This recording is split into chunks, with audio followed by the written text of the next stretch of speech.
Now let's study about the manuscript painting tradition class 12 fine arts CBSE. You can also watch this video for your CUET revision also.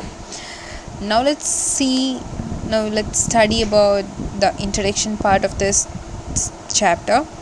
Manuscript painting refers to the tradition of illustrating handwritten text with intricate artwork. These paintings were created on palm leaves or paper and were used to enhance the religious and literary manuscripts. The tradition flourished in medieval India and was influenced by Persian indigenous Indian style. Now let's see. So here we cannot remember everything, right? So I'll just say some tricks, and I'll also say some important points from the place where they will ask questions. So just keep it in your mind. So here the important thing to remember is that they are handwritten text, okay, with an intricate artwork. So what's the manuscript? So it's a handwritten text, okay. It's written in an intricate it's a handwritten text with an intricate artwork.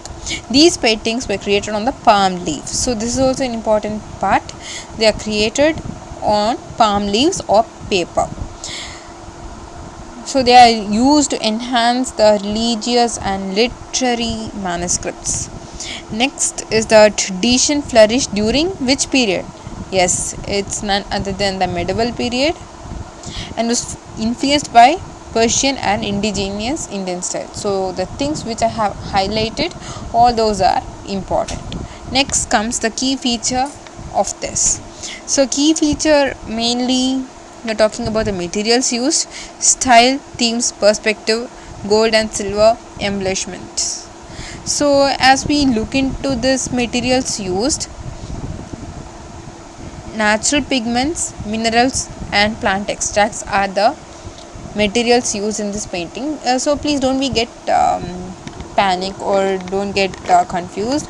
So in this chapter, the thing which is used for color is nothing but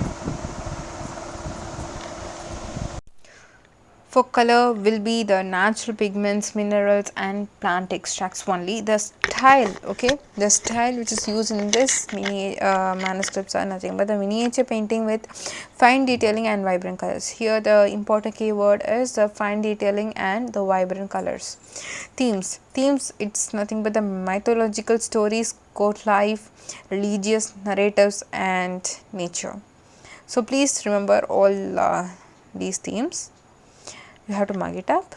There's no other way. Next comes the perspective.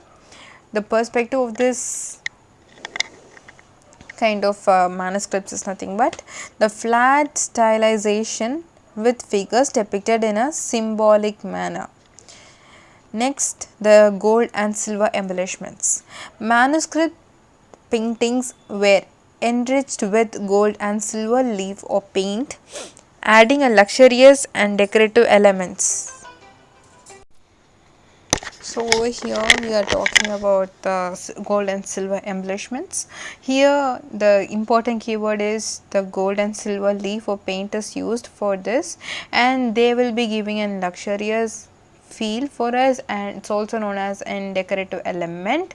So where this is used in day-to-day life. So during now what happens, the most famous Tanjore painting is made up of the gold leaf, and they are using gold paint and gold leaf, right? So over there we can see the gold and silver embellishments. So it's very famous, and in other parts also they are using, but about that we'll be knowing about that later. Next is the historical backgrounds. The historical backgrounds is the tradition dates back to medieval India, influenced by Persian and indigenous Indian styles. Prominent schools including Mughal, Rajput, Pahari and Deccan manuscript painting. Jain and Pala manuscript paintings were among the earliest forms. The Vishnu Dharmottara Purana, a significant text from 5th century, outlined the principles governing image making in Indian art. So when we are studying about the historical background for this chapter, what's the keywords and what I have to understand from here is that, so from where do we get all this thing? Okay, when did it get started? So it got started during the medieval India, and they are influenced by the Persian and indigenous Indian styles. The prominent schools are nothing but the Mughal, Rajput, Pahari, and Deccan manuscript paintings, about which we'll be studying in detailed manner in our upcoming chapters and videos. Next comes the Jain and Pala manuscript painting. So we will also be studying about the Jain and Pala school, were among the earliest forms. The Vishnu Dharmotra is an important keyword. Remember this, a significant text from 5th century. So this is also very important to remember. Outline the principles governing image making. So in this Vishnu Dharmotra, it's outlined for, about the principles governing the image making in Indian art. Next is the famous examples which you have to remember, and those are very important too. So Mughal manuscript painting gives and details storytelling with Persian influences. So this is very important to remember. So Mughal school of paintings is the first to mix the Persian and the indigenous Indian style. The Rajput miniatures gives the bold composition depicting and heroic tales.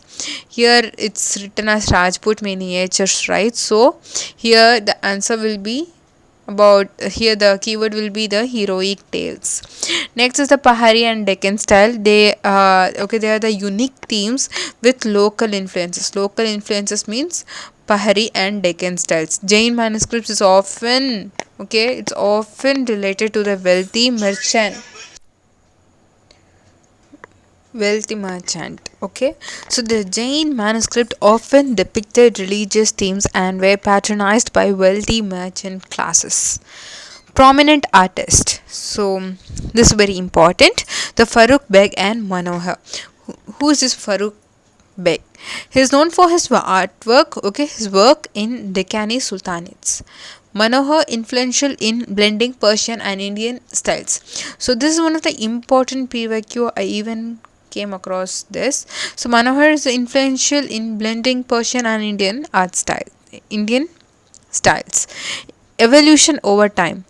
Manuscript painting evolved with changing dynasty and cultural influences. Here the key important keyword is that you have to understand this topic. Okay, the evolution. How does the evolution of the paintings taken place? So the evolution taken place as the dynasty got changed. Okay, as the dynasty got changed, the evolution took place. So as the Mughals as their Mughal paintings was like, for example, that is blending of Persian and Indian art styles, indigenous art styles, everything took place like that. And about the cultural influences, the culture was getting influenced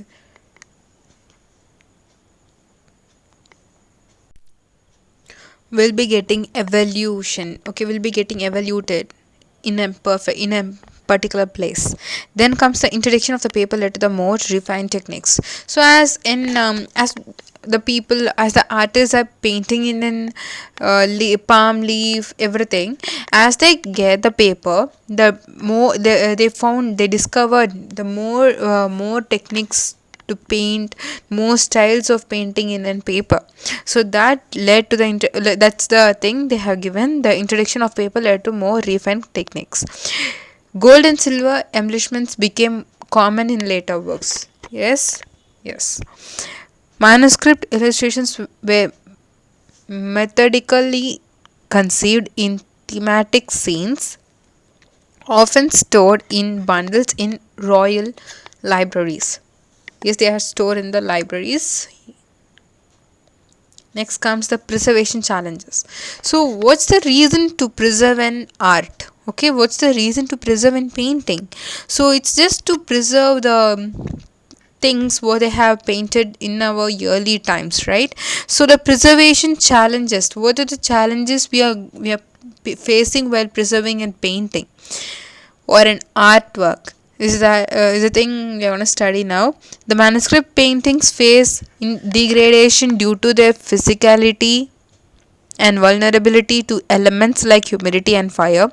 Many paintings were exchanged as gifts or kept as valuable artifacts. Trade routes facilitated the dissemination of these art forms across regions.